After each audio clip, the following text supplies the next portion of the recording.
Warahmatullahi wabarakatuh. Jadi pada malam hari ini kita mengadakan rapat evaluasi langkah kerja yang telah kita jalankan beberapa hari yang lalu. Yang pertama, kita sudah menyampaikan surat pemberitahuan pada perusahaan-perusahaan, pada KSP, KSI, Krakatau Steel, Krakatau Pusko, CAA, ya kan, terus ke KHI, sampai ke KBS sana kita sudah menghasilkan informasi tentang akan melamarnya masyarakat asli Cilegon, warga pribumi yang tergabung ataupun yang tidak tergabung dalam organisasi Persatuan Masyarakat Asli Gusuran. Kenapa hal ini kita lakukan? Karena saya melihat ketika ini tidak ditangani masalah pengangguran ini, masyarakat Cilegon ketika tidak punya pendapatan tetap, tidak punya pekerjaan, ini akan menjadi sebuah permasalahan yang sulit diselesaikan. Sulit diselesaikan ke depannya, ya. Kenapa?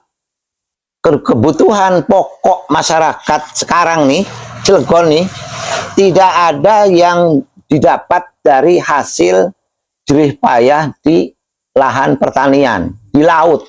Nggak ada. Mancing, bikin garam atau gawe uyah, ngambil masing laut, banyu laut, digawe uyah, nggak ada sekarang. Nggak ada. Laut pun sudah terkontaminasi. Sudah kita nggak tahu itu apa yang terkandung di dalam air laut kita itu, di tanah laut kita tapi terkandung.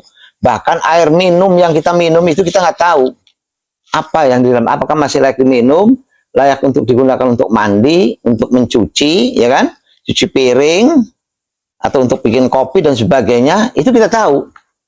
Kalau pihak perusahaan juga tidak melakukan penelitian, ya kan? Apakah pihak pemerintah daerah melakukan penelitian, kajian-kajian terkait dengan keselamatan orang banyak atau tidak? Yang sering dilakukan itu ketika ada letupan, ya kan, kebocoran gas lah, pabrik meledok lah, kebakaran lah, itu baru heboh.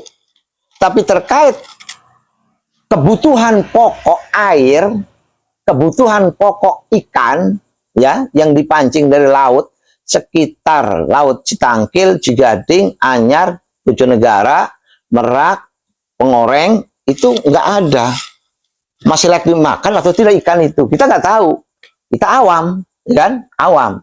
Yang pertama, tidak ada sumber pokok, ya, atau kebutuhan primer yang didapat dengan gratis. Sudah nggak ada, ya kan? Nggak ada, sudah. Semua harus dibeli. Yang kedua, buang air, ngising, kata orang Cilegon mengising, ya, ngising itu juga sudah bayar kita. Jangankan di WC umum, di WC pasar, di WC terminal, ya kan, bayar. Di WC rumah kita sendiri bayar. Nggak percaya? Coba Anda sekian tahun atau sekian bulan nggak disedot, apa yang akan terjadi? Bisa meledak itu karena mengandung gas, ya kan? Mengandung gas. Itu kotoran kita itu mengandung gas dan itu bisa meledak.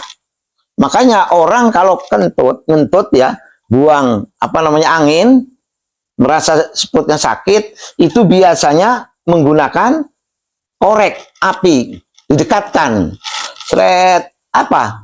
Itu untuk mempermudah penguraian, ya kan? Terurai sehingga baunya hilang, terbakar dia, hilang tak kemana itu, nggak bau kemudian, betul nggak? Itu orang dulu kalau buang air itu biasanya sambil merokok, itu adalah untuk menghilangkan rasa bau itu. Nah, hal-hal seperti itu adalah masyarakat sini, kebutuhan pokok itu harus dilakukan dengan transaksi, bayar, beli. Nggak ada yang gratis, ya, nggak ada yang gratis. Sekolah sekarang, sekolah negeri itu mahal dibandingkan dengan sekolah swasta. Sementara hasil, kualitas, kompetisi antar sekolah, ya kan, akan ketahuan. Yang pertama ketika masuk ke perguruan tinggi favorit, ITB, UI, UGM, ITS, dan lain sebagainya. Akan ketahui dari situ. Yang pertama, diterima tidak? Berapa persen orang Cilegon? Yang berkeinginan untuk melanjutkan berapa orang? Yang kedua, ketika dilakukan testing, seleksi, administrasi ketika melamar kerja, berapa persen yang diterima oleh industri? Ya kan? Kenapa hal itu terjadi sampai seperti itu? Ada apa? Apakah kita ini benar bodoh? Ya kan? Tidak punya kemampuan secara IQ, daya talar, daya analisa, daya serap, pemikiran kita itu tidak mampu membaca, atau kita kekurangan memiliki apa? Alat peraga, buku, ya kan? Komputer, notebook, apa namanya, laptop, printer. Yang sekarang, zaman sekarang itu alat-alat itu dibutuhkan. Kelas 3 itu harus bikin makalah. Betul nggak? Dan itu butuh biaya. Jurusan komputer, apa namanya? Jurusan komputer itu? Teknik komputer jaringan. Belum tentu bisa komputer. Saya berkeyakinan. Kenapa hal itu terjadi? Karena dia tidak ditunjang di rumahnya dengan alatnya itu, alat peraganya itu. Ini harus dipahami, ya kan?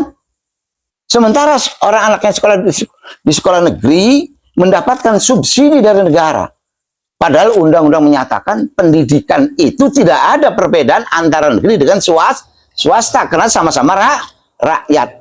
Nah, efek daripada itu adalah pada pengangguran. Efeknya itu.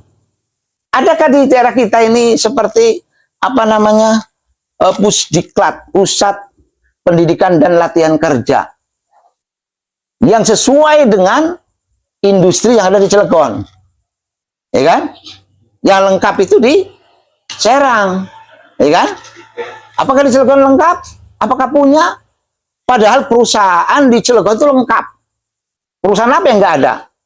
Ya, listrik ada, ya kan? PLN, ya kan? Terus pabrik baja ada, peleburan ada, kimia ada, terus apa namanya, pabrikasi ada, sampai garam pun di Cilegon ada.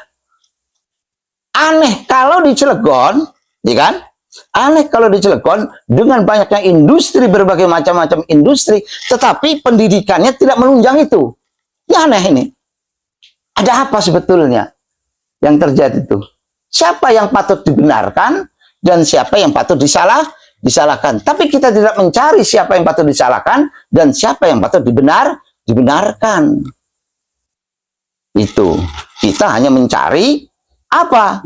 Menginginkan supaya kita ini diperhatikan, diberi fasilitas, dibina, dididik, dilatih, kemudian dipekerjakan. Maka tuntutan kita dalam hal ini, kita tidak menuntut tenaga ahli, kita tidak menuntut manajemen, kita tidak menuntut keuangan, tapi yang kita tuntut hanya hak bekerja saja. Mau pekerjaannya mau outsourcing, kebersihan, driver, mengoperasikan apa, forklift, ya kan? Atau tukang kebun, syukur-syukur, ya, sesuai dengan jurusan dan keahlian. Jangan sekali-kali ada orang yang menjudge masyarakat Cilegon itu bodoh. Siapa yang mengatakan itu, dan jangan mengatakan masyarakat Cilegon itu otaknya kerdil. Itu akan berhubungan dengan nasib dia. Ya, jangan sekali-kali orang mengatakan bahwa masyarakat Cilegon otaknya kerdil. Ini masalah besar. Ya, jangan begitulah. Kita masyarakat Cilegon nih, semua warga negara Indonesia itu berhak untuk hidup layak, untuk dihormati. Kenapa? Karena asas negara kita itu berdasarkan ketuhanan yang Maha Esa, agama, ajaran agama, tuntunan agama. Yang kedua, kemanusiaan, ya kan? Sosialisasi antar manusia. solidaritas, persaudaraan. Itu kemanusiaan. Ketuhanan kemanusiaan dalam rangka kesepahaman terbentuklah kesamaan itu dalam arti persatuan. Untuk mencari hal-hal kebaikan-kebaikan, kesepahaman dan kesepakatan, maka kerakyatan, permusyawaratan itu harus dilakukan untuk meminimalisir tentang kesalahpahaman. Karena tujuan bernegara itu antara lain di dalam sila kelima itu keadilan sosial, perhatian yang sama, hak yang sama, perlindungan yang sama. Itu paham ya? Jadi itu yang pertama nih, tuh yang harus dipahami. Maka dalam hal ini PMAG telah membentuk panitia hari ulang tahun. Nah, hari ulang tahun ini tujuannya adalah untuk memberikan pemahaman pada industri dan pihak-pihak terkait untuk memahami bahwa Cilegon, masyarakat Cilegon, warga Cilegon, terutama usia produktif, itu harus segera diselamatkan dari pengangguran. Ya, terima kasih. Mari kita ngobrol, kita tutup dulu. Assalamualaikum warahmatullahi wabarakatuh. Waalaikumsalam.